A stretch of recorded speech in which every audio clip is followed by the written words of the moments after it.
আল্লাহ পাক আমার রাসূলকে শুধু এই প্রক্সিমা সেন্টারে নিলেন না, শুধু প্রথম আকাশে নিলেন না, এক চোটে উম্মে হানির ঘর থেকে তিনি একটা স্পেশাল ফ্লাইটে চড়লেন, বোরাকে চড়লেন, এক চোখের পলকে, মনের গতিতে। কিসের গতিতে? মনের গতি। মনের গতির চেয়ে বড় গতি আছে?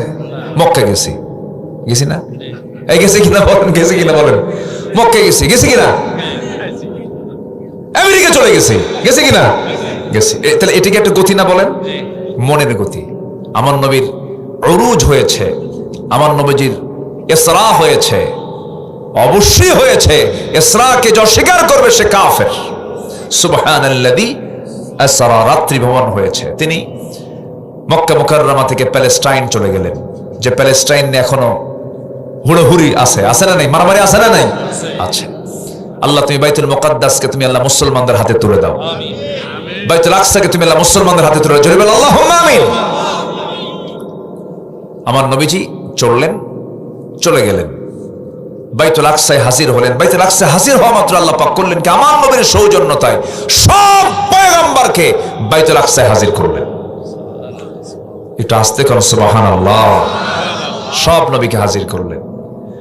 সব নবীকে হাজির করে দিয়া জিবরিল আমিন আমার রাসূলকে লক্ষ্য করে বলছেন, ইয়া রাসূলুল্লাহ, এই যে সব নবীরা এখানে এসেছেন, আপনি সামনের মুসল্লায় দাঁড়াবেন, আপনি নামাজের দায়িত্ব পালন করবেন। ইমামুল মুরসালিন, খাতামুন নবিয়্যিন, আমার নবী মুহাম্মদ সাল্লাল্লাহু আলাইহি ওয়াসাল্লাম।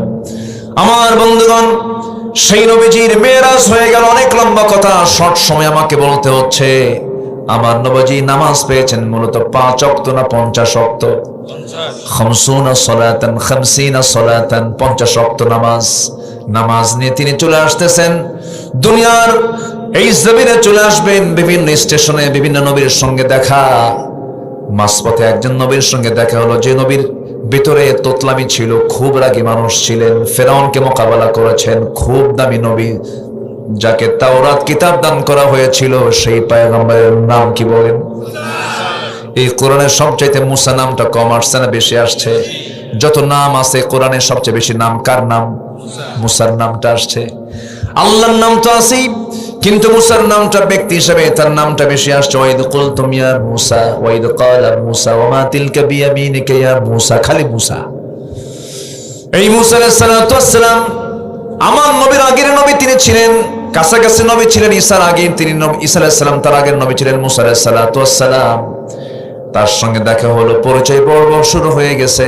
এবার বলছে, আল্লাহ আপনারা কি দিল? 50 ওয়াক্ত নামাজ হবে না? কি হবে না? এবার রাসূল বলছেন, হবে না কেন? আমি তো পারবো, আমার উম্মতও পারবে। শোনেন, আপনি নবী বড় হতে পারেন, কিন্তু অভিজ্ঞতা আমার আগের। আল্লাহু আকবার বলবেন না? কি নবীটা উনি আগের না পরের? আগের নবী। আমি তো জানি আমার উম্মত কেমন ছিল, কেমন করে কি করতে হবে। হবে না, নামাজ কমাতে হবে। আপনি আল্লাহর কাছে যান, আল্লাহ যদি কিছু বলে আপনি আমার নামটা বলেন। জোরে করুন সুবহানাল্লাহ। উনি যাবেন, আবার চলে গেছেন আপিল করতে। কাল্লা আমি তো চলেই গেছিলাম, কিন্তু একজন আটকা দিছে। কে? মুসা। কাম সারা।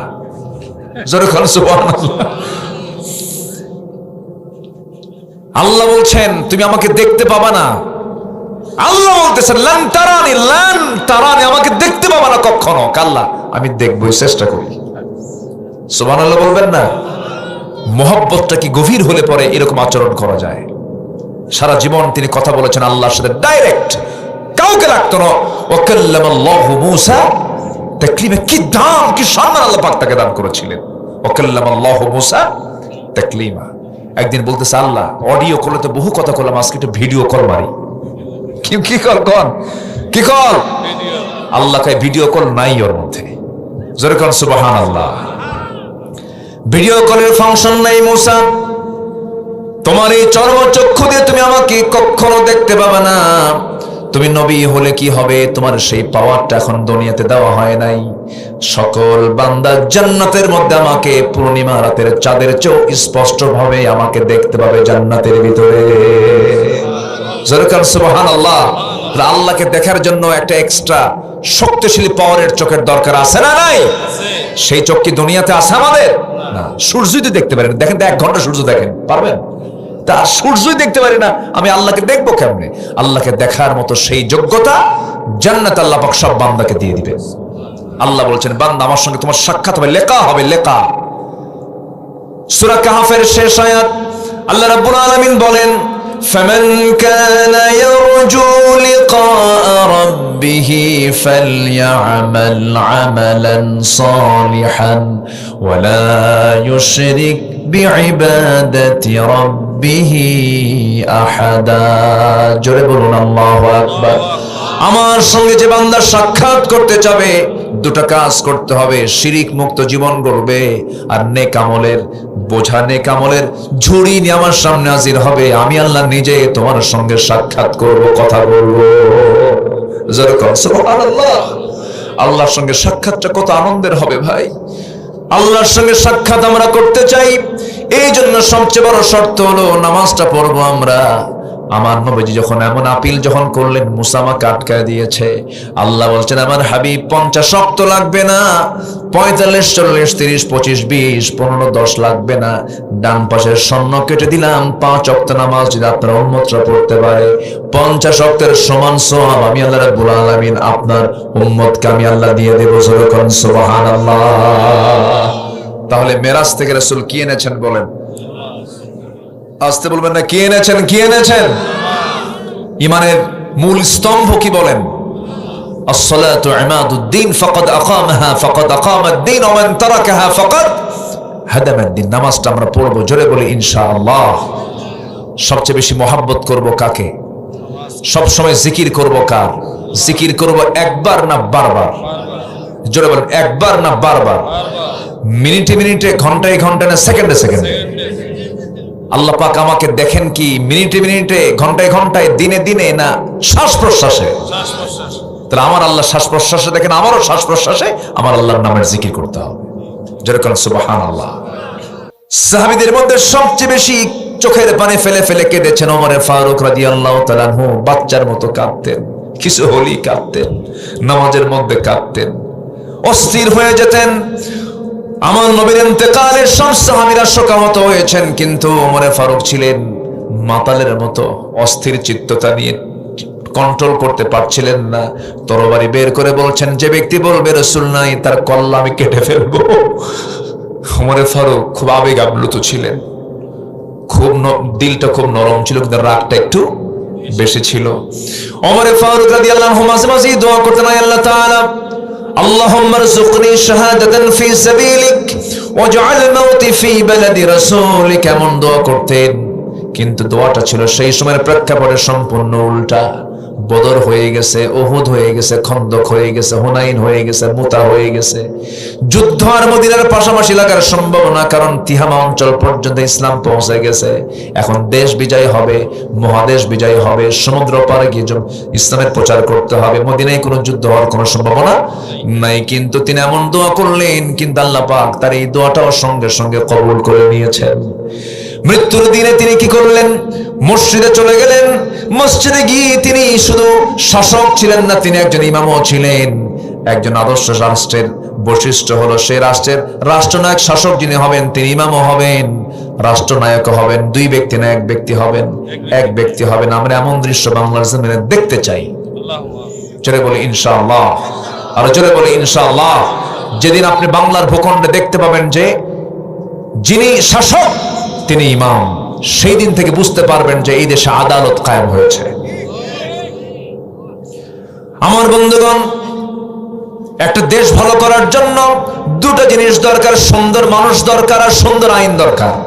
সুন্দর মানুষ দরকার, কি? সুন্দর আইন দরকার। ওমর ফারুক রাদিয়াল্লাহু তাআলা আনহু করলেন কি? এই দোয়াটা করেছেন, প্রায় দোয়া করতেন। মৃত্যুর দিন ফজরের সময় তিনি মসজিদে নববীতে ঢুকলেন, নামাজ পড়াবেন। মুসল্লায় দাঁড়িয়েছেন, নামাজ শুরু হয়ে গেছে। 2য় রাকাত নামাজ পড়তেনি হঠাৎ করে শত্রু তাকে অ্যাটাক করে তার ডান পেটের মধ্যে চাকু ঢুকায় দিয়েছে। চাকু যখন ঢুকায় দিয়েছে, নামাজ ছেড়ে দিলেন, কিন্তু বুঝোটার আগে আবার তাকে সজোরে ধরে তল পেটে 2টি স্টেপ মেরে দিল। বিষ মিশ্রিত চাকু, বিষাক্ত চাকু মেরে দিয়েছে। ভুঁড়ির সঙ্গে সঙ্গে কিছু অংশ বাইরে বের হয়ে এসেছে, রক্তাক্ত হয়ে তিনি জমিনে পড়ে গেলেন, সেন্সলেস হয়ে পড়লেন। কয়েক ঘন্টা সেন্স নাই। সেন্স ফিরে আসার সঙ্গে সঙ্গে সামনে দেখেন আব্দুল্লাহর চোখে পানি, সন্তান আব্দুল্লাহ কান্দে। এবার ওমরে ফারুক হামুসকে হাসিতে বলছে, আব্দুল্লাহ কান্দো কেন? আমি তো সফল হতে চলছি, আমি যে কোনো মুহূর্তে দুনিয়া থেকে বিদায় নেব, আমি শহীদের মর্যাদা মনে হয় পেয়ে যাব, কারণ আমাকে যে আঘাত করেছে সে কোনো মুসলিম নয়, আবু লুলুব মাজুসি অগ্নি পূজক আমাকে মেরেছে, আজকে আঘাত করেছে, আমি শহীদের দরজা পেয়ে যাচ্ছি। আব্দুল্লাহ কেঁদো না, হাসি মুখে আমাকে বিদায় দিয়ে দাও। আব্দুল্লাহ আমার জন্য পানি আনো। এক গ্লাস পানি যখন তার সামনে দেওয়া হলো, তিনি বলছেন, আব্দুল্লাহ পান করার জন্য পানি চাই নাই, ওযুর পানি দাও, ফজর নামাজ তোমার এখনো হয় নাই। যেরকম সুবহানাল্লাহ। এটার নাম জিকির, এটার নাম কি বলেন? জিকির। আল্লাহু আকবার। ভুঁড়ি বের হয়ে গেছে, ফজরের জন্য পেরেশান হয়ে গেছেন। এবার বলছেন, আব্দুল্লাহ ওযুর পানি দাও। ওযু বানায় নিলেন। দাঁড়ায় নামাজ পড়লে তো সওয়াব বেশি ভালো উত্তম হয়। চেষ্টা করছেন দাঁড়িয়ে নামাজ পড়ার জন্য, গামছা দিয়া তিনি পেটটা বাঁধলেন, কিন্তু পারলেন না। বসে পড়লেন, পারলেন না। শুয়ে পড়ে ইশারা করে নামাজটা পড়লেন। রক্তগুলো গড়ে গড়ে সব শেষ হয়ে যাচ্ছে, জীবন প্রদীপ নিভে যাবে। এমন সময় আব্দুল্লাহকে ডাক দিয়ে বলছে, আব্দুল্লাহ কাসায় রে, কান্দিস কেন? চোখের পানিগুলো মুছে মুছে দিয়ে বলে, আব্দুল্লাহ তুই চক্ষু শীতল করে আমার সন্তান, আমার জন্য দোয়া কর, আমি যেন শহীদের দরজা পেয়ে যাই। আব্দুল্লাহ বলছে, আব্বা ডাক্তার নিয়ে আসছি। ডাক্তার সামনে বসে গেছে। ডাক্তার কি করবা করো। এক গ্লাস দুধ দেওয়া হলো, আপনি দুধ পান করুন। আমিরুল মুমিনিন এক গ্লাস দুধ যখন পান করতে নিয়েছেন, দুধ পান করে ঠিকই করেছেন, স্টমাকে গেছে, কিন্তু স্টমাকে দুধটা থাকলো না, নারী ফুটো হয়ে গেছে, ভুঁড়ি থেকে বের হয়ে যাচ্ছে। ডাক্তার কান্না আটকাতে না পেরে হাওয়া করে কেঁদে বলছে, আমরা আমিরুল মুমিনিন কার পাবো না, তিনি দুনিয়া থেকে বিদায় নিবেন। এবার ওমরে ফারুক বলছেন, ও ডাক্তার তুমি আমাকে এমন কথা বলছো, আমি তো খুশি হয়েছে, আমি দুনিয়া থেকে বিদায় হব, কারণ নাকের মধ্যে জান্নাতের ঘ্রাণ পেতেছি। আমি দুনিয়া থেকে বিদায় নেব, আমাকে বিদায় দিয়ে দেবে তোমরা কিছুক্ষণের মধ্যে, আমি আশা করি। ও ডাক্তার তুমি চলে যাও। ডাক্তার চলে যাচ্ছিল, সেই সময় তিনি লক্ষ্য করে দেখেন তার পাজামার কাপড়টা গিরার নিচে। আস্তে করে বলছেন, ও ডাক্তার এইদিকে আসো, তুমি কই হাদিসটা পড়ো নাই, যার পাজামার কাপড় গিরার নিচে থাকবে, লা ইয়ামুদুরুল্লাহ ইয়াউমাল কিয়ামা, ওই বান্দার দিকে আল্লাহ কখনো নজর দেবেন না, তাকাবেন না। তাদের পাজামার কাপড় ঠিক করো। চিন্তা করুন, অন্তিম সময়েও তিনি দাওয়াতের কাজ দিতে ভুল করেন নাই। আল্লাহু আকবার বলেন। দাওয়াতি কাজ করতে তিনি চুল পরিমাণ তিনি ভুল করেন না। এটাই হলো জিকির। সব সময় সবাইকে ভুলে গেল, যাকে বলা যাবে না, যার পথ বলা যাবে না, তিনি চিল্লায় বলুন, কে কে কে কে? আল্লাহ। আমরা আল্লাহকে ভুলবো না, জোরে বলি ইনশাআল্লাহ। আল্লাহ কবুল করুন, জোরে বলি আমিন। এবার আব্দুল্লাহকে ডাক দিয়ে বলছেন, আব্দুল্লাহ আমার শেষ একটা ইচ্ছা, আমার বন্ধু প্রথম খলিফা তিনি 2 বছর আগে ইন্তেকাল করলেন, আমি তাকে নিজ হাতে নবীর কবরের পাশে শোয়া দিলাম। আমার বড় লোভ হয়, আমি যদি আমার নবীর পাশে ঘুমাতে পারতাম, একটু ব্যবস্থা করে দাও। আব্দুল্লাহ বলছেন, আব্বা জান কি করতে হবে বলেন? ওই জায়গা তো আমার না আব্দুল্লাহ, ওই জায়গার মালিকানা হলো খাদিজা আয়েশা সিদ্দিকা রাদিয়াল্লাহু আনহার, তার কাছে যাও। উম্মাতুল মুমিনিন চলে যাও, উম্মুল মুমিনের কাছে চলে যাও। তার কাছে গিয়ে যখন এমন প্রস্তাবনা দেওয়া হলো, আম্মা জান আয়েশা সিদ্দিকা রাদিয়াল্লাহু তাআলা আনহা চোখের পানি মুছতে মুছতে বলছেন, আহারে এত বড় একজন ব্যক্তি, মহান ব্যক্তি, মহান একজন শাসক আমার কাছে এমন প্রস্তাব দিচ্ছেন, আমি আমার জায়গাটা ওমরে ফারুককে দান করে দিলাম। যখন সুবহানাল্লাহ। এই প্রেক্ষাপট থেকে আমি যে জিনিসটা বুঝাতে চেয়েছি, সব ভুলবো কিন্তু আল্লাহকে কখনো ভোলা যাবে না, রাসূলকে কখনো ভোলা যাবে। নবীর মুহাব্বত লাগবে, নবীর আনুগত্য লাগবে, আল্লাহর ভালোবাসা লাগবে। ফাত্তাবিউনি ইউহিব্বুকুমুল্লাহ। নবীর আনুগত্য লাগবে, কার ভালোবাসা লাগবে বলেন? আল্লাহর ভালোবাসা লাগবে। আল্লাহর ভালোবাসা লাগার জন্য নবীর আনুগত্যটা অপরিহার্য, জরুরি। আমরা রাসূলের আনুগত্য করব, এক জায়গায় না সব জায়গায়, এক জায়গায় না সব জায়গায়, সব জায়গায়। আমার বন্ধুগণ, সফল হওয়ার জন্য 1 নম্বর শর্ত হলো ঈমান। আল্লাহ রাব্বুল আলামিন বলেন, ইন্নাল্লাযীনা আমানু ওয়া আমিলুস সালিহাতি লাহুম জান্নাতুন তাজরি মিন তাহতিহাল আনহার যালিকাল ফাওজুল কাবীর। জোরে বলুন আল্লাহু আকবার। কাবীর মানে হলো বড়, ফাউজ মানে হলো সফলতা, যালিকা মানে ওই, ঈমান যারা আনবে ওই কাজের সফলতা হলো সবচেয়ে বড় সফলতা। জোরে কোন সুবহানাল্লাহ। একটু মনোযোগ দিয়ে কান লাগাবেন। আল্লাহ রাব্বুল আলামিন এই কালামটা আজ থেকে কত বছর আগে দিলেন, কত দিন আগে দিলেন। আশ্চর্যের বিষয় কিন্তু এটা ১৫০০ বছর আগে কোরআন নাজিল হওয়ার পরও আজও কোরআনের কোনো বিকৃতি নাই। কোরআনের বিরুদ্ধে কেউ চ্যালেঞ্জ দিয়ে টিকেও থাকতে পারে না, কিয়ামত পর্যন্ত পারবে না। বরঞ্চ গোটা দুনিয়ার সব তথ্যে ভুল থাকবে, কিন্তু কোরআন সমস্ত ভুলকে সংশোধন করবে, তার কেউ ভুল ধরতে পারবে না। জোরে বলি সুবহানাল্লাহ। সেই কালাম থেকে আজকে আমি কিছু কথা বলতে চাচ্ছি, মনোযোগ দিয়ে সবাই কথাগুলো শুনবেন। এখানে যে বসে আছি আমরা লসে আছি না লাভে আছি? ওই জায়গায় যারা মারামারি করছে তারা মনে লাভে আছে মনে হয়। ওরা লসে না লাভে? আর এখানে কি বলেন বলেন বলেন বলেন? লাভ। এই লাভটা কেমন লাভ আমার বন্ধুগণ? এই যে বসে আছি আমরা, চতুর্পাশে ফেরেশতারা বসে আছে, ফেরেশতারা দাঁড়ায় আছে, তারা চতুর্দিক থেকে আমাদেরকে ঘেরাও করে আছে। আল্লাহকে বলছে, আল্লাহ এরা তো জান্নাত দেখলো না, জাহান্নাম দেখলো না, তোমার কথা এই সমস্ত বান্দাগুলো ফেরেশতারা বলবে, আল্লাহ এরা তো জান্নাত দেখলো না, জাহান্নাম দেখলো না, তোমাকে না দেখে বিশ্বাস করে, কোরআনকে বিশ্বাস করে চোখের পানি ফেলে ফেলে কথাগুলো শুনতেছে, মনোযোগ দিয়ে শুনতেছে, তারা নামাজ পড়ছে, রোজা রাখছে, তোমাকে মানছে। ও আল্লাহ মেহেরবানি করে এই সমস্ত বান্দার গুনাহগুলো তুমি আল্লাহ মাফ করে জান্নাতের ফায়সালা করে দাও। ফেরেশতারা এই জায়গায় এই দোয়াগুলো করছে। বলি আলহামদুলিল্লাহ, জোরে বলি আলহামদুলিল্লাহ। কোনো প্রবলেম? শামীম কোথায়? কোনো সমস্যা নাই তো? কি ঘটনা কি? দোকানপাটের বাচ্চা কাচ্চা একটু ঠেলাঠেলি হয়েছে, এই তো, তাছাড়া তো আর কিছু না। আচ্ছা, তাহলে কি এখন ঠিকঠাক? আমি কি, আমার আইডিয়া ঠিক আছে তো? তাহলে আপনাদের টেনশন দূর করলাম, আপনাদের ছেলেরা নিরাপদে আছে, সমস্যা নাই। এই বাচ্চারা একটু ঝামেলা করছে, এটা ঠিক হয়ে যাবে ইনশাআল্লাহ। এগুলো অনুমতি দেওয়া ঠিক না, এগুলো মাহফিলগুলোতে এগুলো পারমিশন দিবেন না, এগুলো ঝামেলা। হয়তো দেখবেন যে বান্ধবী একটা আসছে, কি আমার কথা কি বুঝতেছেন তো? হ্যাঁ, এগুলো বুঝি তো সবকিছু। বয়ফ্রেন্ড গার্লফ্রেন্ড আছে না, এগুলোই সব পেসপুস লাগছে। বদমাইশ কিছু আছে তো, বুঝেন না? শয়তানের উত্তরাধিকারী কিছু থাকতে হবে না। যা করে করুক, আমরা এদিকে আসি, আমরা মাহফিলের সৌন্দর্য রক্ষা করি। আল্লাহ কবুল করুন, জোরে বলি আমিন। হ্যাঁ, কি বিচার করে আসলেন কোন?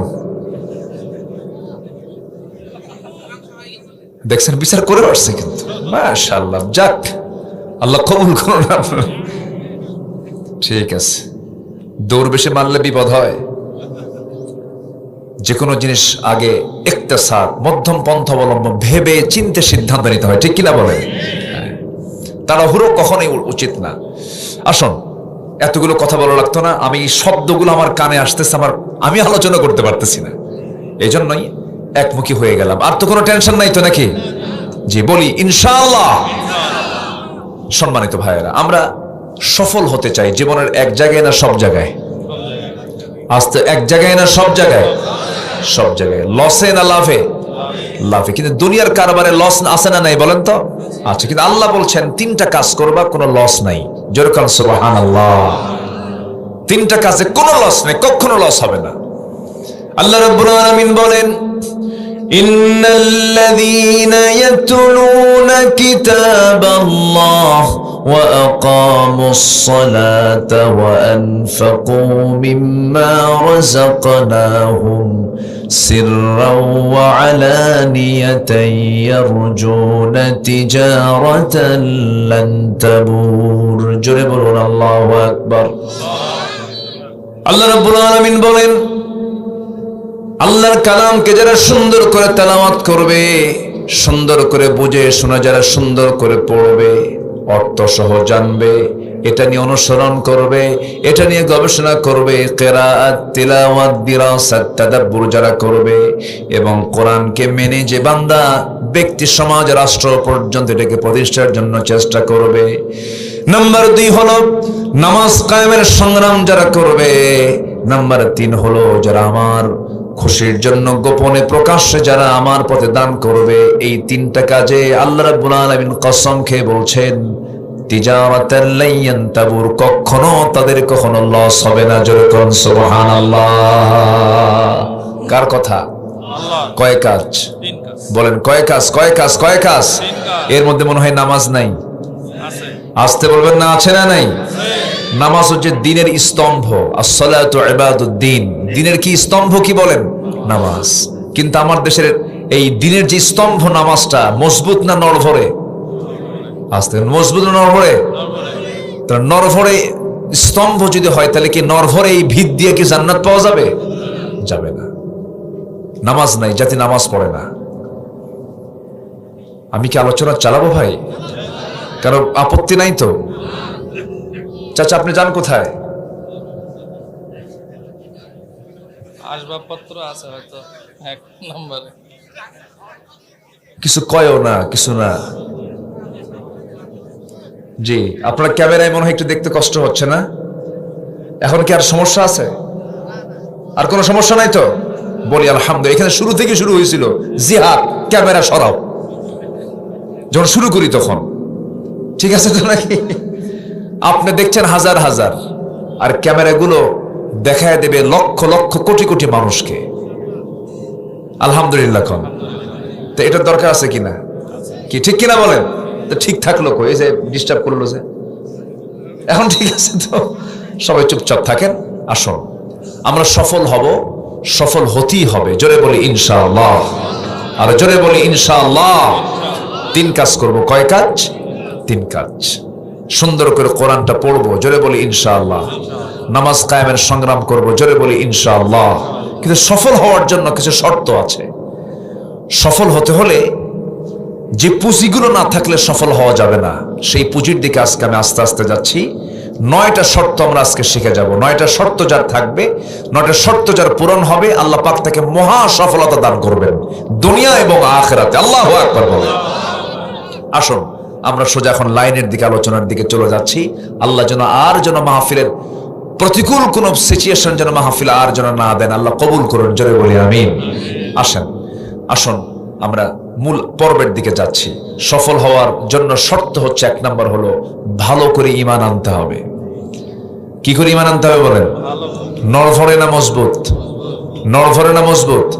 আমার দেশে নামাজি বেশি না ঈমানদার বেশি? প্যাঁচ লাগাই দিলাম কিন্তু। নামাজি বেশি না ঈমানদার বেশি? নামাজি বেশি, ঈমানদার নাই। নামাজ না থাক আমার কি আছে? এখন বলেন কে আছে বেশি? বলেন নামাজি না ঈমানদার বেশি? ঈমানদার বেশি। আপনি কাউকে বেঈমান বলতে পারবেন? তুই কাফের বলতে পারবেন? উল্টা তো আপনার একদম ধরে ফেলবে। এই আমি কি ফতুয়া জানি না? নামাজ নাই, আমার ঈমান তো আছে। দেখেন কত বড় মুফতি ফতুয়া দিয়ে দিল। কিন্তু তাহলে আমার দেশের এক একটা জনগণ কিন্তু এক একটা করে বড় বড় মুফতি, নামাজ নাই, কি আছে? ঈমান আছে। আমার বন্ধুগণ, কিন্তু কোরআন কি ফতোয়া দেয়? কোরআনকে প্রশ্ন করুন, কোরআন বলে দাও নামাজ না পড়লে কি হতে পারে, তার শাস্তি কি হবে। কোরআন বলে দিচ্ছে, আল্লাহ রাব্বুল আলামিন বলেন ফাখালাফা মিন বা'দিহিম খালফুন আদাউস সালাতা ওয়াত্তাবাউশ শাহাওয়াত ফাসাউফা ইয়ালকাউনা গায়্যা। এই জাগতিক জীবনে যারা দুইটা অপকর্ম করে আমার কাছে আসবে, আমি তাদেরকে শুধু জাহান্নাম নয়, জাহান্নামের গর্তের মধ্যে আমি তাদেরকে ফেলে দেব। নাম্বার 1 হলো যারা আযান শোনার পরেও নামাজকে নষ্ট করে ফেলবে এবং নিজের নফস যা চায়, মন যা চায়, মনের খেয়াল খুশি মতো চলবে, নফসের দাস হয়ে যাবে। এই দুইটা অপরাধের জন্য আমি আল্লাহ রাব্বুল আলামিন শুধু জাহান্নাম দেব না, জাহান্নামের গর্তের মধ্যে আমি তাকে ঢুকাইয়া ছাড়বো। নাউযুবিল্লাহ। নামাজ নষ্ট করার মতো লোক তো আমার দেশের নাই। আস্তে কোন আছে না? নাই। কম না বেশি? মাত্র 5 জন মানুষ নামাজ পড়ে, 100 জনে 5 জন নামাজ পড়ে, বাকি 95 জন নামাজ পড়ে না। শুক্রবারে আজকে জুমার দিন চলে গেল, জুমার দিনে জুমার নামাজ পড়তে যে আমার দেশে 15% মুসলমান, বাকি 85% মানুষ নামাজ পড়ে না। এত বিশাল সংখ্যক জনগোষ্ঠী যে নামাজের সঙ্গে সম্পর্ক নাই, এটার অন্যতম কারণ হলো আমার দেশে নামাজের কোনো আইন নাই। কথা বললেই তো আমরা দোষী হয়ে যাব। আব্বা একটু দাঁড়াও তো, তুমি দাঁড়াও তো, একটু দাঁড়াও না, দাঁড়াও দাঁড়াও দাঁড়াও, হ্যাঁ দাঁড়াও, মোবাইল নাও, হাতে নাও, হাতে নাও, একটু ওইদিকে ক্যামেরা ধরো তো, ওইদিকে ধরো, একটু ক্যামেরা ধরো, হ্যাঁ ধরো ধরো। দেখছেন কত বড় সাংবাদিক, দেখেন সাংবাদিক দেখছেন। এখন বসো আব্বা, লাইটটা তুমি অফ করো, লাইটটা অফ করো, চোখে লাইট মারলে অসুবিধা হয়। দেখছেন মোবাইলটা কার হাতে চলে গেছে, কত বড় সাংবাদিক দেখেন। সমাজ ধ্বংসের মূল হাতিয়ার কি এখন বলেন আপনারা? বলেন বলেন। ওই যে ওখানে যে লাগছে না, ওটাও কিন্তু মোবাইল। জানি তো আমরা কি প্রবলেম। আব্বা, আব্বা কই? আসে নাই? আপনি মোবাইল নিয়ে চলে আসছেন? কার এটা? হ্যাঁ, ওরে মামা কই? পাশে আছে? আচ্ছা ঠিক আছে। স্মার্টফোন, অসংখ্য যুবকের জীবন চলে গেছে কিন্তু স্মার্টফোনের কারণে। যায় নাই, যায় নাই, যায় নাই, যায় নাই গেছে। এগুলো হচ্ছে ইমান বিধ্বংসী কামান। এই স্মার্টফোন এখন ইমান বিধ্বংসী কামান। এটা কামান। গাঁজা, মদ, হেরোইন যত ক্ষতিকর, তার চেয়ে জীবন বিধ্বংসী ক্ষতিকর হচ্ছে এই স্মার্টফোন। শেষ করে দিচ্ছে সব, সব শেষ। কত লাইন, লাইন ধরতে হবে আল্লাহর লাইন। লাইন কয়টা বলেন, কয়টা লাইন? আর এখন লাইন দেখেন, Messenger, imo, Line, Viber, WhatsApp, TikTok, Instagram, Kurigram. কি কথা কি বুঝতেছেন আপনারা? কত লাইন, সারা রাত ধরে আকাম কুকাম করে বেড়ায়। বোরকা পরেন আপনি, আর স্মার্টফোন চালায় পরপুরুষকে দেখেন বোরকার দরকার নাই। কি ঠিক কিনা বলেন? কি দরকার? আগে গায়ের পর্দা না চোখের পর্দা? বলেন বলেন, কোন পর্দা আগে দরকার? কোন পর্দা? আজকের অনলাইনের দুনিয়া আগে চোখকে আগে পর্দা করতে হবে, তবেই জান্নাত জুটবে। আগে চোখ, আগে কি? চোখ। চোখের জেনা আছে না নাই? আসতে বলবেন না, আছে না নাই? চোখের জেনা সবচেয়ে মারাত্মক জেনা, বদনজর, খুব খারাপ এটা। আল্লাহ পাক বাঁচান, জোরে বলি আমিন। আব্বা রাগ করছো? আর জানি মোবাইল হাতে নিও না, ঠিক আছে বাবা? হ্যাঁ, মোবাইল হাতে নেওয়া যাবে না। মারাও দুষ্ট কম না, বুঝলেন? বলে খোকার আব্বু ও তো খায় না। কি কথা বুঝতেছেন কি? ইউটিউব খায়, ইউটিউব। ঠিক কিনা? এগুলো বাদ দিয়ে দেন। বইয়ের হাতে বাটাম সেট দিবেন, বাটাম সেট। বাটন বুঝলেন তো নাকি? বাটাম প্লাস বাটন, বাটন সেট দেন, বড় জোর থাকতে পারে। কত পরিবার যে ধ্বংস হলো মোবাইল নিয়ে। কার বউ কে নিয়ে শুয়ে থাকে তার হুঁশ নাই। আসতে কন কেন ভাই, আসতে কন কেন? এই মোবাইল। চুয়াডাঙ্গায় মাহফিল, খাইতে বসছে, আমাকে এক মুরব্বী এসে বলে, হুজুর আপনি দোয়া করেন। কার জন্য? আমার বড় মেয়ের জন্য। বিয়ে দিয়েছেন কোথায়? ঠাকুরগা। ঠাকুরগাতে বিয়ে দিলেন কেমনে আপনি? চুয়াডাঙ্গার মানুষ, খুলনা, ঠাকুরগা গেল কেমনে? হুজুর মোবাইল। দূরত্ব যতই হোক কাছে থাকুন, জ্বলে উঠুন আপন শক্তিতে। কি কথা কি বুঝতেছেন আপনারা? সব শেষ। এগুলো যোগাযোগ বাদ। কানেকশন কার সাথে? আসতে বলে কানেকশন কার সাথে হতে হবে? আল্লাহর সাথে। আল্লাহ কবুল করেন, জোরে বলি আমিন। এক নাম্বার শর্ত হচ্ছে ভালো করে ঈমান আনবো আমরা, জোরে বলি ইনশাআল্লাহ। ঈমান আনতে হবে। নামাজ ছেড়ে দেওয়া যাবে না। নামাজকে কখনো এক মুহূর্তের জন্য বাদ দেওয়া যাবে না। সবচেয়ে বড় আসামি আল্লাহর কাছে হলো যে বান্দা নামাজ না পড়ে আসবে আল্লাহর কাছে। আল্লাহ বলছেন জাহান্নামে যাওয়ার অনেকগুলো কারণ আছে, এর মধ্যে এক নাম্বার কারণ হলো আল্লাহ রাব্বুল আলামিন আরেক জায়গায় বলছেন, মা সালাকাকুম ফি সাকার ক্বালু লাম নাকু মিনাল মুসাল্লিন ولم نك نطعم المسكين وكنا نخوض مع الخائضين وكنا نكذب بيوم الدين حتى أتانا اليقين فما تنفعهم شفاعة الشافعين جرب الله أكبر ও দোজখবাসী আজকে তোমরা দোজখে কেন? দোজখবাসী বলবে আল্লাহ চারটা কাজ করে আসি নাই। কি কি কাজ? তারা বলবে নাম্বার 1 হলো আজান শুনেছি, মসজিদে যাই নাই। এমন লোক মনে হয় বাংলাদেশে নাই। কি মাঝে মাঝে না ঘরে ঘরে? মাঝে মাঝে না ঘরে ঘরে? বাংলার ঘরে ঘরে কি আছে? বাংলার ঘরে ঘরে নামাজি না বেনামাজি? আলহামদুলিল্লাহ, কম কথা, বাংলার ঘরে ঘরে বেনামাজি। আলহামদুলিল্লাহ। হ্যাঁ, পোড়া কপাল আমরা, নেতা পাইনি তো। নেতা যদি পেতাম ভালো মতো তাহলে জাতির সবাই নামাজি হয়ে যেত। জাতি হাতে হাতে নামাজ দেয়নি, হাতে হাতে বিড়ি দিছে। বিড়ি এদের নির্বাচন আসে দেয় বিড়ি, আসে না? আসে না? রাগ করতেছেন নাকি আপনারা? শোনেন, ওয়াজে 16 বছর বহু আমাদেরকে বাধা দেওয়া হয়েছে। 16 বছর আমাদেরকে ওয়াজ করতে দেয়নি। দেখেন না, এখন ডানে বামে কেউ নাই। আর ওই সময় ডানে বামে ডজন খানেক কিরামুন কাতিবিন বসে রাখত, বলতো হুজুর ওয়াজ লাইন কিন্তু আলাদা, আকাশ নিয়ে কবেন আর কবর নিয়ে কবেন, দুনিয়া আমরা দেখে নেব। কি কথা কি বুঝতেছেন? এইগুলো বলতো ওরা। ওই সময় আর নাই, ওই সময়ের বাংলার জমিন আর আসতে দেব না আমরা। আসতে কোন করে জোরে বলুন ঠিক কিনা?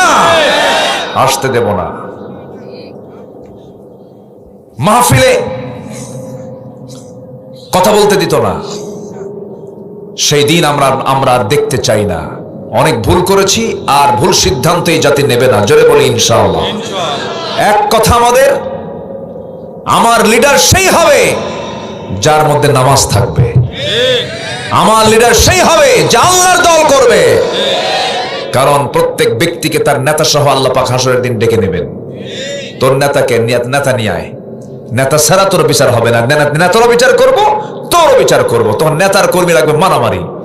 তখন কর্মী কবে, আল্লাহ আমি তো যেতে চাই না, ও আমারে নিয়ে গেছে, আল্লাহ তুমি আমাকে যদি জাহান্নাম দাও, ওরে ডাবল জাহান্নাম দিও। কি কথা কি বুঝতেছেন? সব কোরআনের কথা ভাই, সব কোরআন থেকে বলতেছে আমি। সব কোরআনে ইয়াউমা নাদউ কুল্লা উনাসিম বিইমামিহিম, সব আছে আল্লাহ পাক কোরআনে বলে দিয়েছেন। তাহলে সবাই কি নামাজ পড়তে রাজি আছি?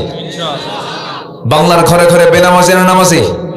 বলেন কি চাবো? কি চাবো আমরা? বলেন বলেন। বাংলার ঘরে ঘরে আমরা বেনামাজি চাই না নামাজি চাই? বাংলার ঘরে ঘরে যারা নামাজি কায়েম করতে চান, তারা রাষ্ট্রীয় পর্যায়ে 1 নম্বর কাজ হবে নামাজের আইন পাস করা। এর জন্য দরকার অনিসলামী দল না ইসলামী দল? এই তো রাজনীতি শুরু হয়ে গেল। কি রাজনীতি না? হ্যাঁ মাশাআল্লাহ, বলি আলহামদুলিল্লাহ। আমাদেরকে রাজনীতির কথা বলতে দেয় না কেন? হুজুর আপনারা ওয়াজ করবেন, আমরা রাজনীতি করব। মানে ওরা আকাম কুকাম করবে, ওরা মদের দোকান দেবে, আমরা দোয়া করব। হ্যাঁ, ওই দিন আর নাই বাংলাদেশে। আল্লাহ কবুল করুন, জোরে বলি আমিন। আপনি এখান থেকে মধুইল বাজার নাকি মধুইল বাজার হোন্ডা নিয়ে রওনা দিয়েছেন, হঠাৎ করে মাঝ পথে খাদে পড়ে, হোন্ডা বেলাইন খাদে পড়ে আপনার হাতটা বেকায়দায় পড়ে কবজিটা ভেঙে গেছে। আপনাকে মধুইল হসপিটালে নিল অথবা পত্নীতলায় নিয়ে চলে গেল। নজিপুর নাকি? নজিপুর আর পত্নীতলা কোনটা? নাম দুটা কেন? আচ্ছা যাই হোক, বুঝি না আমি এটা, মাঝে মাঝে ভুলে যাই আমি। আচ্ছা, নজিপুর হসপিটালে ভর্তি করালো। এখন আপনার হাত ভাঙছে, আপনি ডাক্তারকে বলছে, ডাক্তার ভাই, ও ডাক্তার ভাই, আপনি আমার মাথা থেকে পা পর্যন্ত সব জায়গায় আপনি হাত দেন, কবজিতে হাত দিয়েন না। কি বুঝতেছেন আপনি? ওর হাত ছাড়বে? হাত ছাড়ার জন্য শর্ত কি? সব জায়গায় হাত না দিলেও ওই ভাঙ্গায় হাত দিলে চাঙ্গা হবে। ভাঙ্গায় হাত দিলে কি হবে? চাঙ্গা হবে। তো এখন আমার দেশের ভাঙ্গা কোথায়? রাজনীতি। আমার দেশে এখন সৎ নেতা নাই, এখানে সমস্যা। এই সমস্যার জন্য আলোচনার ভিতরে কোরআনকে সামনে রেখে সৎ নেতৃত্বের কথা বলার দরকার আছে না নাই?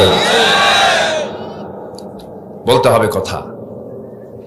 শুনতে রাজি আছেন তো ইনশাআল্লাহ?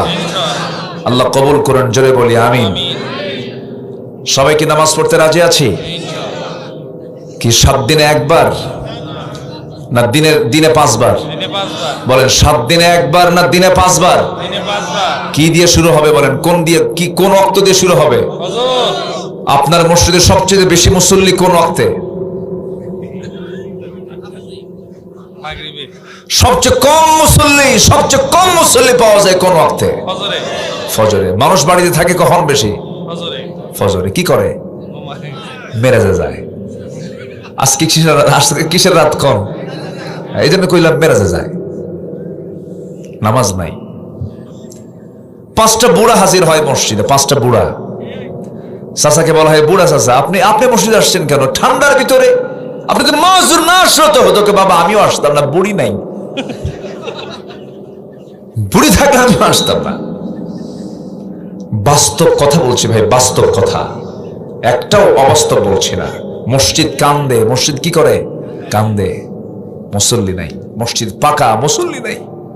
আহা, মসজিদ আছে, মুসল্লি নাই। ফজর নামাজের আজান হয়ে যায়, আসসালাতু খায়রুম মিনান নাওম, এমন সুন্দর সুরের আজানটা দেওয়া হয়, ইমানদারের ঘুমটা ভাঙ্গে না। আহা, শয়তানও কম শক্তিশালী নয়, তবে শয়তানের কায়দা কিন্তু দুর্বল। আমার রাসূল বলছেন, ও আমার সাহাবীরা, প্রত্যেক রাত্রে শয়তান ফজরের ঠিক আগ দিয়া প্রত্যেক বান্দার কাছে হাজির হয়ে যায়। মাথার চুলে হাত দিয়ে বলে, আলাইকা লাইলুন তাবিল, আলাইকা লাইলুন তাবিল, তোমার রাত বড় লম্বা, ঘুমাও ঘুমাও ঘুমাও। শয়তানও কিন্তু ওয়াজ করে। শেষ পর্যন্ত 3টা গিট মেরে সেখান থেকে চলে যায়। রাসূল বলেন, সেই 3টা গিট যদি ছুটাতে চাও, 3টা আমল তোমাকে করতে হবে। 1 নাম্বার হলো, প্রথম গিট ছুটবে যখন তুমি বিছানা থেকে নিজের পিঠটা তুমি যখন সরায় নিবা আজান শোনার সঙ্গে সঙ্গে। নাম্বার 2 গিট চলে যাবে ওযু যখন সুন্দর করে বানায় নিবা, আর পায়ে হেঁটে হেঁটে যখন মসজিদের দিকে রওনা দিবা, নামাজে দাঁড়াবে, নামাজ শেষ হবে, শয়তানের 3 নাম্বার গিট ছুটে যাবে। 24 ঘন্টা শয়তান তোমাকে ওয়াসওয়াসা দেওয়ার জন্য আসতে পারবে না। অতএব শয়তান তাড়ানোর জন্য দিনের প্রথম কাজটা হবে কি বলেন তো? কোন নামাজ? বলেন ভাই, বলেন, কথা বলেন, কোন নামাজ? ফজর। নামাজের লিডার হলো ফজর। 5 ওয়াক্ত নামাজের ভিতরে সবচেয়ে বেশি ফজিলতের নামাজ হলো ফজর। আল্লাহ রাব্বুল আলামিন বলেন, তানাজ্জালুল মালাইকাতু ওয়ার রূহু ফিহা বিইذনি রাব্বিহিম মিন কুল্লি আমরিন সালাম হিয়া হাত্তা মাতলাইল ফজর। আল্লাহ রাব্বুল আলামিন আরেক জায়গায় বলছেন, আকিমিস সালাতা লিদুলুকিশ শামসি ইলা গাসাকিল লাইলি ওয়া কুরআনাল ফজর ইন্না কুরআনাল ফজরি কানা মাশহুদা। আল্লাহু আকবার। ومن الليل فتهجد به نافلة لك عسى أن يبعثك ربك مقاما محمودا। আমার নবীজি নিজের স্ত্রী আম্মা জান খাদিজাকে হারালেন, তার 3 দিন আগে আবু তালেবকে হারালেন। এই 2 জন নবীর খুব কাছের মানুষ, দুঃসময়ের মানুষ। যে সময় মক্কার পাষণ্ড কাফেররা সাইয়েদনা খাব্বাবকে মারতে মারতে পিঠের চামড়া তুলে ফেলেছে, পিঠটা আগুন দিয়ে ঝলসায় দিয়েছিল, খোবাইবকে মারতে মারতে দুনিয়া থেকে বিদায় পর্যন্ত করেছিল। যে সময় ওই মক্কায় আমার নবীজি কালিমার আওয়াজ বুলন্দ করার দাঁড়টার জন্য বড় কঠিন ছিল, আমার নবীজি সেজদায় যে রুকুতে চলে গেছেন, মাথার উপরে পিঠের উপরে উটের পচানোর ঘড়ি চাপায়া দিয়েছেন, রাসূল মুখ থুবড়ে পড়ে গেছেন। এমন অত্যাচার, এমন জুলুম, এমন নির্যাতনের সময় বাধার প্রাচীর হয়ে নবীর পক্ষ অবলম্বন করেছেন 2 জন মানুষ, একজন নর একজন নারী, একজন একজন চাচা আর একজন হচ্ছেন তার স্ত্রী। চাচা যদিও কাফের, আবু তালেব কিন্তু ভদ্র কাফের ছিলেন। এমনও তিনি রাসূলকে সেবা দিয়েছেন, বহু সাহাবী এমন সেবা দিতে পারে নাই, এমন সেবা আবু তালেব দিয়েছেন। আমার নবীজির ডান বাম সামনে পেছনে এমনকি জেলখানা পর্যন্ত খেটেছেন আমার নবীর জন্য। এত কিছু করার পর আবু জেল ঈমান আনতে পারে না। আবু জেল জান্নাতি না জাহান্নামী? জাহান্নামী, কারণ সবই ছিল কিন্তু কি ছিল না বলেন? ঈমান ছিল না। শর্ত হলো এক নাম্বার, সফল হওয়ার জন্য কি থাকতে হবে? ঈমান থাকতে হবে। সাইয়েদেনা মুহাম্মদ সাল্লাল্লাহু আলাইহি ওয়াসাল্লাম যখন ঘরের মধ্যে ঢুকলেন, আমার নবীজি কত উদার ছিলেন। আমার নবীজি যে বাড়িতে থাকতেন সেই বাড়িতে কাফের চাচা আবু তালেব ছিলেন। দিন গ্রহণে কোনো জোর জবরদস্তি নেই, রাসূল কখনো জোরাজুরি করেন নাই। আবু তালেব হঠাৎ করে বিছানায় পড়ে গেছেন, বলছেন ভাতিজা মনে হয় বাঁচবো না, দুনিয়া থেকে বিদায় নেব আমি। আমার নবীজি আতঙ্কিত হয়ে গেলেন, আচমকা হয়ে গেলেন। পাশে বসলেন, চাচা কি বলেন? পাশে বসে বসে তার সেবা করছিলেন। ও চাচা, আপনি আমাকে ভাষা শিখিয়েছেন, কথা শিখিয়েছেন, আমার জন্য জেল খেটেছেন। চাচা কতদিন আপনি আমার সেবা করেছেন, চাচা কালেমাটা পড়েন। বলতেছে ভাতিজা তোর কালিমা সহি, তোর কালিমা সঠিক, তোর ধর্ম সঠিক, কোনো সমস্যা নেই। আমার ছেলে জাফরকে দিছি, আমার ছেলে আলীকে তোমার হাতে দিয়ে দিয়েছি, আমারে বললো না। এরকম লোক এখনো বলার আছে না নাই? আসতে বলবেন না, আছে না নাই? আচ্ছা, এবার বলতেছেন চাচা আলী যাবে জান্নাতি, জাফর যাবে জান্নাতে, তার আমল নামায় থেকে যাবে, তার আমল দিয়ে আপনার কিছু হবে না, আপনাকে ঈমান টানতে হবে। আবু তালেব বারবার বলছে ভাতিজা মুহাম্মদ আমাকে জোরাজুরি করো না। আমার নবীজি মাথা থেকে পা পর্যন্ত হাতের ছোঁয়া লাগায় দিলেন, টিপে টিপে দিলেন, সুন্দর করে বারবার তাকে আলতো করে মুছায়া দিচ্ছেন। চাচা আপনার আপনার কপাল ঘেমে যাচ্ছে, আপনি মারা যাবেন, কালিমাটা পড়েন। অর্ধেক কালিমা পড়েন, লা ইলাহা এতটুকুন পড়লেও হবে। কিন্তু আবু তালেব বলে ফেললো, শেষ পর্যন্ত বলে ফেললেন ভাতিজা মুহাম্মদ আমার বাপ দাদার ধর্ম আমি ছাড়তে পারবো না। এরকম লোক এখনো আছে না নাই? আমার বাপ দাদা চোর, আমিও চোর। আছে না এরকম কিছু লোক? আছে না? আমার বাপ চোর, আমার বাপ করে গেছে চোরের দল, 28 লক্ষ কোটি টাকা দেশ থেকে পাচার করে নিয়ে চলে গেছে। জানেন না আপনারা? জানেন না আপনারা? জানেন না? আমার বাপ চোরের দল, আমিও চোরের দল। এরকম লোক আছে না নাই? এটা কখনো করা যাবে না, কারণ বাপ যাবে বাপের আমলনামা নিয়া, আমি যাব আমার আমলনামা নিয়া। আমার বাপ যাবে আমলনামা নিয়ে জান্নাতি, আমিও যাব আমার আমলনামা নিয়ে জান্নাতে। বাবার আমল দিয়ে আমার কিছু হবে না, আমার আমল দিয়ে বাবার কিছু হবে না। লাহা মা কাসাবাত ওয়া লাকুম মা কাসাবতুম।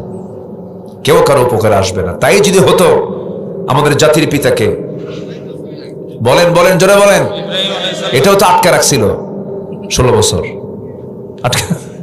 জানেন না আপনারা আমাদের দেশের জাতির পিতা কে? হ্যাঁ বলছে তো, আমার দেশে নয়, গোটা দুনিয়ার মুসলিম মিল্লাতের জাতির পিতাকে বলেন। তার বাপকে মুশরিক না মুমিন বলেন? মুমিন না মুশরিক? মুশরিক। তার বাবা মুশরিক আর তার ছেলে হলো আল্লাহর পয়গম্বর। বলেন তো আল্লাহর পয়গম্বর হওয়ার পরেও ওই বাবা মুশরিককে কি জান্নাতে নিতে পারবেন? পারবেন না। কেন? তার মধ্যে কি নাই? ঈমান নাই। তাহলে শর্ত হলো এক নাম্বার কি আনা? ঈমান আনা। আরো 9টা বিষয় আছে, কিন্তু এই 9টা বিষয় আজকে শেষ করব, এরপরে মাহফিল থেকে উঠবো ইনশাআল্লাহ। রাজি আছেন তো সবাই? আমার বন্ধুগণ, আবু তালেব বাঁচলেন না, দুনিয়া থেকে বিদায় নিয়ে নিলেন। আমার নবজি তাকে বিদায় দিলেন।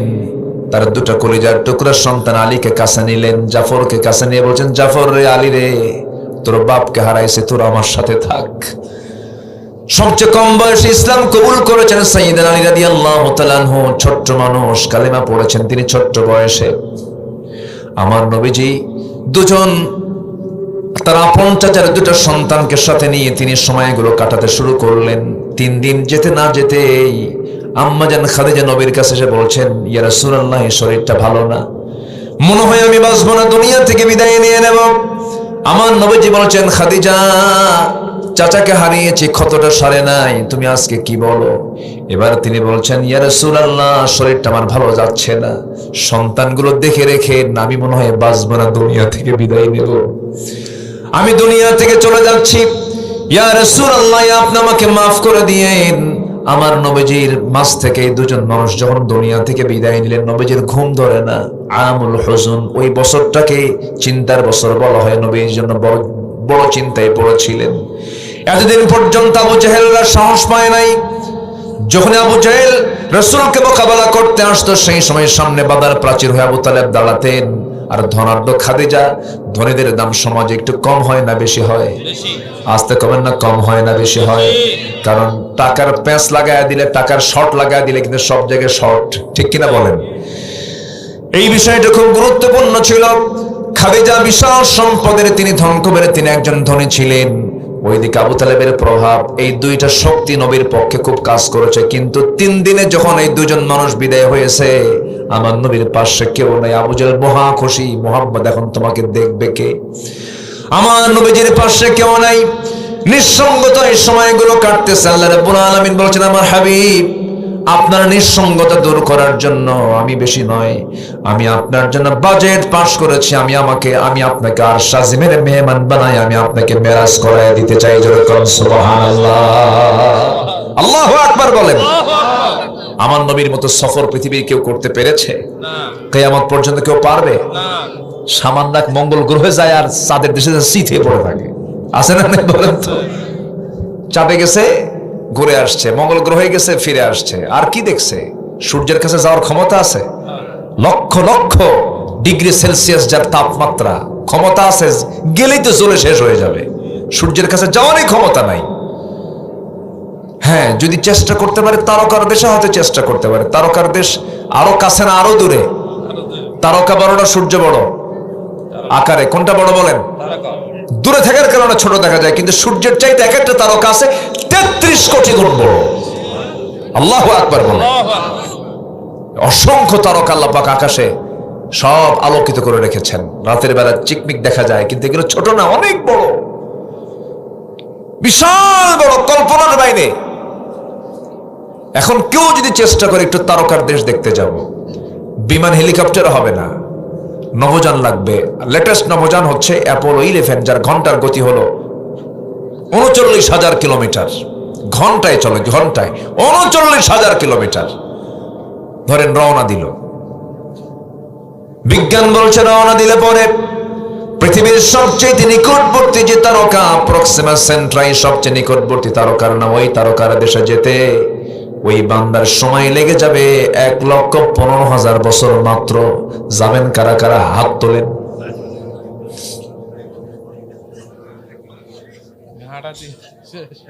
ঘাটাতি শেষ না? এই যে কি সুন্দর করে বলো, ঘাটাতি শেষ মানে রাস্তায় শেষ। আমাদের ভাষাগুলো অনেক সুন্দর, মাশাআল্লাহ, বলি আলহামদুলিল্লাহ। বহুদিন আগে এই যে নোয়াখালী থেকে আসলাম কালকে, ওই নোয়াখালীতে একটা মাহফিল ছিল আমার। আমাকে বললো, হুজুর উত্তরবঙ্গের মানুষ তো এক ভাষায় কথা বলে, আমরা আরেক ভাষায় কথা বলি, তো আপনি এমন একটা বাক্য বলবেন উত্তরবঙ্গের যেটা আমরা বুঝবো না। যেরকম আমরা বললে আপনারা বোঝেন না, ওই এলাকার একটা ভাষা বলেন যেটা আমরা বুঝবো না। তো আমার হোম টাউন আবার বগুড়া, আমার বগুড়ায় জন্ম। তো আমি বগুড়া শহরের 4 মাথা নাম শুনেছেন তো? বগুড়া তো মাথা মেলা, বহু মাথা, 4 মাথা, 3 মাথা, 7 মাথা, 14 মাথা। আচ্ছা, মাথা খালি খালি মাথা, ওখানে কোনো ঠ্যাং ঠুং আর হাত হুত নাই। তো ওই মাথা মাথার যে ভাষাগুলো, এই ভাষাগুলো আমি, রিক্সাওয়ালা যে ভাষাগুলো বলে, সেই ভাষাগুলো আমি এক লাইন একটা বাক্য আমি রেডি করে বললাম, দেখেন তো বোঝেন নাকি? বললাম, কে রে তুই আলুতে আলু, ওয়াক্কালি আলু। কি বুঝতেছেন আপনারা? ভাষাতে মিল আছে, হয়তো আপনার একটু টান দেন বেশি, তারা টানে একটু কম, কিন্তু ভাষার মিল আছে। কিন্তু ওই একটা লয়, একটা তাল আছে, মিল আছে। বললাম, কে রে তুই আলুতে আলু, ওয়াক্কালি আলু। বুঝতেছেন তো নাকি? তুমি আসলে তো আসলে, ওকে কেন নিয়ে আসলে? তুমি আমার দিকে ফেল ফেল করে চেয়ে আছে। বললাম, ভাই আমি তো বলে ফেললাম। কি বললেন আপনি?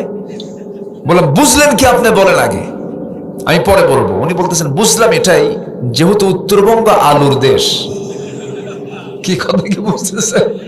উত্তরবঙ্গ কিসের দেশ? আলুর দেশ। কে রে তুই আলুতে আলু, ওয়াক্কালিয়া আলু। কয় আলু হলো? আলু স্কয়ার না, আলু কয়টা হয়েছে? কিউব নাকি? কিউব বলে না? হ্যাঁ, এই বীজগণিত কারা পারে? কি কয়? কিউব বলে না? হ্যাঁ, তাহলে আলু মানে তিনটা আলু নিয়ে একটা বাক্য ধারণা করতেই পারে। বললাম ভাই এখানে আলু ডালুর কোনো ফাংশন নাই।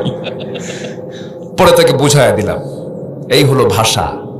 ঘাটাতি শেষ না? মানে জায়গায় শেষ বা প্রতিবন্ধী শেষ। জি, প্রতিবন্ধী শেষ, ঘাটাতি শেষ। এটা তো নোয়াখালী বুঝবেই না, উপায় নেই। পথই শেষ, পথেই শেষ। আর সেই বান্দা কয় আল্লাহর আইন মানি না, পিটাইয়া সোজা করা দরকার বেকুবগুলোকে, ঠিক কিনা? যে বান্দা বলে নামাজের আইন দরকার নাই, শরিয়া আইন মানি না, পিটাইয়া সোজা করা দরকার। সম্মানিত ভাইয়েরা, নামাজ আমরা পেয়েছি, আল্লাহ পাক কি সুন্দর করে উপহার দিয়েছেন। জোরে কার সুবহানাল্লাহ। নিজের জীবনকে পরিশুদ্ধ করতে হবে। পরিশুদ্ধ করার জন্য আমাকে আপনাকে চেষ্টা করতে হবে। আল হালালু বাইয়িনুল হারামু বাইয়িন, হালালকে বাদ দিতে হবে, হালালকে গ্রহণ করতে হবে, হালালকে গ্রহণ করতে হবে, হারামকে বাদ দিতে হবে। যে ব্যক্তি হারামকে প্রত্যাখ্যান করে হালালকে গ্রহণ করবে তার জন্য জান্নাত নিশ্চিত, বলেছেন মুহাম্মদ সাল্লাল্লাহু। ওয়া হালালতুল হালাল ওয়া হারামতুল হারাম আদখুলুল জান্নাতি ইয়া রাসূলুল্লাহ। ক্বালা নাম। এক সাহাবী বলেছেন হুজুর আমি হালালকে হালাল জেনে হালালকে প্রত্যাখ্যান করি, হারামকে হারাম জেনে যদি হালালকে হালাল জেনে যদি হালালকে গ্রহণ করি, হারামকে হারাম জেনে যদি হারামকে প্রত্যাখ্যান করি, আদখুলুল জান্নাতি ইয়া রাসূলুল্লাহ, আমি কি জান্নাত পাবো নাকি? আমার রাসূল মুস্কাশি মেরে বললেন এই বান্দা জান্নাতি। জোরে কোন সুবহানাল্লাহ। আমার ভাইয়েরা, এই জন্য নফসকে শুদ্ধ করতে হবে। কদ আফলাহা মান তাযাক্কা কদ আফলাহা মান যাক্কাহা। আল্লাহ কবুল করুন, জোরে বলি আমিন। তো নফসের শুদ্ধতার জন্য এক নম্বর শর্ত হলো হিংসা করা। হ্যাঁ নাকি? হ্যাঁ, হিংসা করা না, হিংসা পরিহার করা। হিংসা বাদ দেবো, জোরে বলি ইনশাআল্লাহ। অবৈধ কামনা বাসনা না রাখা। বৈধ হলে সমস্যা নেই। নিজের বইয়ের প্রতি কামনা আছে না নাই বলেন তো? আসতে কয় এই নিজের বইয়ের প্রতি কামনা বাসনা আছে না নাই? আছে, কিন্তু অন্যের বইয়ের দিকে তাকাতে ইচ্ছা হয় কিনা? সুন্দরী মহিলা হেঁটে যায় তাও তাকাতে ইচ্ছা হয় না? সব কি ফেরেশতা নাকি? বুঝলাম না। ইচ্ছা হয় কিনা বলেন? ইচ্ছা হলে মানুষ, না হলে ফেরেশতা। ইচ্ছা হয় কিনা বলেন? হয়, চায় থাকি। কিন্তু চাই না কেন? কার ভয়ে? কার ভয়ে? আর আমার মধ্যে কি আছে? ঈমান আছে। কি আছে বলেন? ঈমান আছে। ঈমান আছে, কার ভয় আছে? এই জন্য তাকায় না। মন কিন্তু চায়, যে চেয়ে থাকি। দেখেন আমাদের কবি নজরুল, আমাদের জাতীয় কবি, অনেক কবিতা লিখেছেন ঈমানের উপর, অনেক মজবুত। আবার মাঝে মাঝে পাগলামিও করেছেন। তুমি নারী তাই চেয়ে থাকি, সে মোর কি অপরাধ? দেখছেন আসলে চেয়ে থাকি না। সব নারীর দিকে তাকানো যাবে না। আল্লাহ পাক যাকে জায়েজ করেছেন তার দিকে আমরা তাকাবো। জোরে বলি ইনশাআল্লাহ। একটার দিকে তাকায় সন্তুষ্ট হচ্ছেন, আরো দরকার আরেকটা বিয়া করেন। তাও সন্তুষ্ট হচ্ছেন, আরেকটা বিয়া করেন। তাও হচ্ছে আরেকটা বিয়া করেন। তাও অন্যের বইয়ের দিকে তাকানো যাবে না। এই ওয়াজ আমার মায়েরা যে কি কবে আল্লাহ জানে। হুজুর সংসারে তো আগুন ধরা দিয়ে গেলেন দেখতেছে। আমি বলছি কি আর ওনারা বুঝলেন কি আমি জানি না। কিছু কিছু মহিলা আছে তুমি যা করো করো, বউ কিন্তু আমি একটাই। দেখেন ওটা কত বড় বদমাইশ। এরকম মহিলা কিছু আছে না নাই বলেন তো? আসেন দোয়া করি নাকি? বাড়ি যাবেন না আপনারা? বাড়ি যাবেন না আপনারা? তো থাকেন, আমি যাই। এত দ্রুত সময় কেমনে গেল আমি বুঝলাম না। 12টা বাজে, সারা কি জানাজা সহ। খুব ভালো আপনারা, বলি আলহামদুলিল্লাহ। হ্যাঁ আমি বুঝেছি, ঠিক আছে। তাহলে হিংসা, অহংকার, অবৈধ কামনা বাসনা এটা থাকা যাবে না। আল্লাহ কবুল করেন, জোরে বলি আমিন। ওই তিনজন লোক উঠলো কেন? ধরেন তো একটু, ওই যে তিনজন, এই যে বসেন। কেউ ওঠে না। এতজনের মধ্যে 2 জন করে উঠবেন, এটা কেমন কথা? বসেন, কোনো নাম্বার টাম্বার নাই, বসেন সবাই। এটা একটু চিন্তা করলেই থাকা যায়। একটু বসেন না, আল্লাহ সহজ করে দেবে। জোরে বলি আল্লাহুম্মা আমিন। জি, এই সময় কেউ বেশি পানি খায় না, বুঝলেন? ভয় ঠিকই থাকে যে বেশি পানি খাওয়া যাবে না। বসেন। নাম্বার 3 হচ্ছে এই জাতির মধ্যে যেটা খুবই কম, সেটা হচ্ছে সত্য কথা কয় না। আমরা সত্য কথা বলবো, সত্যবাদী হব, জোরে বলি ইনশাআল্লাহ। আর সবচেয়ে বেশি মিথ্যা কথা কইছে 54 বছর যারা দেশ চালাইছে। আস্তে কোন কেন, আস্তে কোন কেন? ওরা ঠকাইছে আমাদের। ওরা কি করেছে বলেন? কেউ 21 বছর, কি বলে, কেউ 16 বছর, কেউ 25 বছর, কেউ 9 বছর, মাঝখান দিয়ে কেয়ারটেকাররা কয়েক বছর। যা করেছে একটার ওয়াদাও ঠিক নাই। বলেন একটার ওয়াদাও ঠিক আছে? শুধু মিথ্যা আমাদেরকে ধোঁকা প্রতারণা করেছে। অতএব সত্যবাদী যারা, তাদের আমরা সত্যবাদীদের সঙ্গে আমরা সময়টা কাটাবো, তাদের সমর্থন দেব এবং নিজেও সত্যবাদী হব, জোরে বলি ইনশাআল্লাহ। তাহলে সফলতা দিবেন কে? আল্লাহ তাআলা। আল্লাহ পাক বলেছেন ওয়াকুলু কাওলান সাদীদা ইউসলিহ লাকুম আ'মালাকুম ওয়া ইয়াগফির লাকুম যুনুবাকুম ওয়া মান ইউতি'ইল্লাহ ওয়া রাসূলাহু ফাকাদ ফাযা ফাওজান আযীমা। তাহলে সত্য কথার ফলাফল হচ্ছে আল্লাহ পাক তাকে সীমাহীন পুরস্কারে পুরস্কৃত করবেন। আল্লাহু আকবার বলেন। নাম্বার 4 হলো তাকওয়া অর্জন করা। সফল হব আমরা তাকওয়া অর্জনটা কি?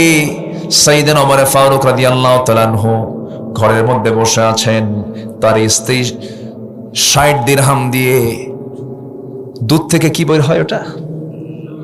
আমাদের এলাকায় ঘি ঘি ঘি 60 দিরহাম দিয়ে ঘি কিনেছেন। সেই ঘি কিনে তিনি রান্না করেছেন, স্পেশাল করে ঘি মিশ্রিত রান্না করেছেন। সেই রান্নাটা দিয়ে বলছেন আমিরুল মুমিনিন, আমি আপনাকে আজকে এক্সট্রা করে ভিন্ন করে রান্না করে আমি আপনাকে খাওয়াবো। কি ঘি দিয়ে রান্না করেছি। তিনি বলছেন আমার দেশের জনগণ কি এই জাতীয় খাবার খায় নাকি? না, আমার দেশের জনগণ যতদিন পর্যন্ত এই জাতীয় খাবার পাবে না, আমি ওমর এই খাবার মুখে নেব না। আল্লাহু আকবার বলেন। ছোট্ট ছেলে 5 বছর, রাষ্ট্রের কার্টুনের মধ্যে খেজুর আছে, সেই খেজুরটা বন্টন করা হয় নাই। ছোট্ট বাচ্চা এসে চট করে কার্টুনের মধ্যে হাত দিয়ে একটা খেজুর মুখের মধ্যে নিয়েছে। ওমর ফারুক আস্তে করে ডাক দিয়ে মুখের মধ্যে নখ ঢুকায় খেজুরটা বের করে বলে যা মায়ের কোলে যা। পাঠায় দিছে। চিৎকার মেরে মেরে সন্তান চলে গেছে, মার কোলে গিয়ে এই কথা বলেছে। কিছুক্ষণ পর ভিতরে ঢোকার সঙ্গে সঙ্গে স্ত্রী মন খারাপ, আপনি আমার ছেলের সঙ্গে এমন আচরণ করলেন কারণ আমরা কি খেজুর পাবো না? একটা নয় খেজুর কম নিতাম। পরে ওমর ফারুক বলছেন আমার স্ত্রী, আমি তো সন্তানের বাবা, আমারও তো মহব্বত আছে, কিন্তু এই যে খেজুরটা সে নিল, আমার ভাগে যে ওই খেজুরটাই ভাগে পড়বে তার গ্যারান্টি কি? এই জন্যই মুখ থেকে খেজুরটা বের করে রাষ্ট্রের জায়গা, রাষ্ট্রের সম্পদ রাষ্ট্রের মধ্যে রেখে দিয়েছে। জোরে করুন সুবহানাল্লাহ। এটার নাম তাকওয়া। এটার নাম কি বলেন? তাকওয়া। জনগণ পাবে কখন? নেতাই তো খায়া শেষ। কি ঠিক কিনা বলেন? আমার বন্ধুগণ, তাকওয়া কাকে বলেন? মধু পেয়েছেন, রাষ্ট্রের মধু 5টা ভাগ হবে, প্রতিবেশী 4 জন, উনি একজন, 5 জন। মধুর বোতল নিয়ে স্ত্রীর সামনে এসে বলছে এটাকে ভাগ করো।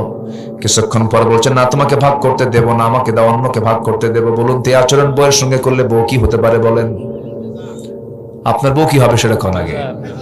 সবার বউ তোমার রাবিয়া বসরির মতো হয়ে আছে মনে হয়। কি প্যাঁচ লাগবে কিনা? লাগবে তো। ওই দিন অন্তত কথা হবে না, বুঝলেন? ওই দিন অন্তত, পরের দিন হতে পারে। 60 বছরের সংসার, বিশ্বাস করলাম না আমাকে। কি কথা কি বুঝতে পেরেছেন আপনারা? মেয়েরা যখন কথা বলা শুরু করে থামে। মেয়েদের ওয়াজ আমাদের চাইতে কম না বেশি? আমরা বলি একটা, আর ওরা বলে কয়টা? একই কথা। আমরা বলবো একবার, তারা বলবে কয়বার? বারবার। 10 বার না, বারবার। আনলিমিটেড হতেও পারে, একটু কম হতে পারে, একটু বেশিও হতে পারে, কিন্তু তার কথা বলে। কথা বলা দরকার আছে, কারণ বাচ্চা লালন পালনে কথা কম লাগে না বেশি লাগে? এক কথা বারবার একবার কয় না বারবার কয়? বাবা কান্দিস না, বাবা কান্দিস না, বাবা কান্দিস না, থাম থাম, সোনা সোনা, জান জান। আপনি পারবেন? আপনি পারবেন? আপনি এক বেলা শুধু 13 বছরের বাচ্চা আপনাকে থুইয়া যদি বউ বলে যে তুমি একটু দেখো, আমি একটু বিকেল বেলা আসবো, এক বেলা যদি পাল্টে দেয়, বাচ্চা নিয়ে বলবেন থাম থাম থাম। কি ঠিক কিনা? ধমক মারাও সারা, আসার মারাও সারা, আপনি পারবেন না। আল্লাহ পাক মাদেরকে এই ধৈর্য দিয়েছেন, বলুন আলহামদুলিল্লাহ। ভাবেন যে মেয়েরা কেন বেশি কথা বলে? এই জন্য বেশি কথা বলে। কি কথা বুঝতেছেন? কথা বুঝতেছেন? বেগুন পচা আনছেন, বেগুন পচা বেগুন। বৃষ্টির দিনের বেগুন কি হয়? পচা হয়, পোকা ধরে। সেই বেগুন এনে শুধু দিছেন, শুধু বটি দিয়ে কাটা শুরু করছে, যখন দেখছে পোকা, ওই বেগুনের তফসির হয় 1 টানা 3 ঘন্টা। কি ঠিক আছে কিনা বলেন? আল্লাহ পাক মেয়েদেরকে নেচার দিয়ে বানিয়েছেন। শুনবেন আর বলবেন তোমার ওয়াজ খুব সুন্দর, বলতেই থাকো, বলতেই থাকো, কোনো সমস্যা নেই। রাগারাগি করা যাবে না, রাগলেই হেরে যাবেন, আপনি পারবেন না। খুলিকাত মিন দিলআইন, মেয়েদেরকে সৃষ্টি করা হয়েছে বাঁকা হাড়ে না সোজা হাড়ে? বাঁকা হাড়ে। এটা কি আমার কথা না নবীর কথা? নবীর কথা। এই জন্য বাঁকা হাড় এটা মাথায় রেখেই সংসার, তুমি খুব ভালো, ব্যাস শেষ, আর কিচ্ছু হবে না। আমরা তাদের সঙ্গে সহজভাবে চলবো। জোরে বলি ইনশাআল্লাহ, আর জোরে বলি ইনশাআল্লাহ। রাগারাগি করা যাবে না। সেদিন এক মহিলা ফোন দিয়ে বলে, হুজুর আমার স্বামী না সকালে 1 তালাক দেয়, বিকাল আর 1 তালাক দেয়, আমি আসি না নাই। কি কথা কি বুঝতেছেন? তো এগুলো আচরণ করলে সংসারে শান্তি হবে? বলেন শান্তি হবে না। আল্লাহ পাক তাকওয়া অর্জন করার তৌফিক দান করুন। তো মধুর বোতল বই থেকে নিয়ে আবার প্রতিবেশীর কাছে দিয়ে বলে, না এটা ভাগ করো তো, 5 ভাগের 1 ভাগ আমাকে দাও।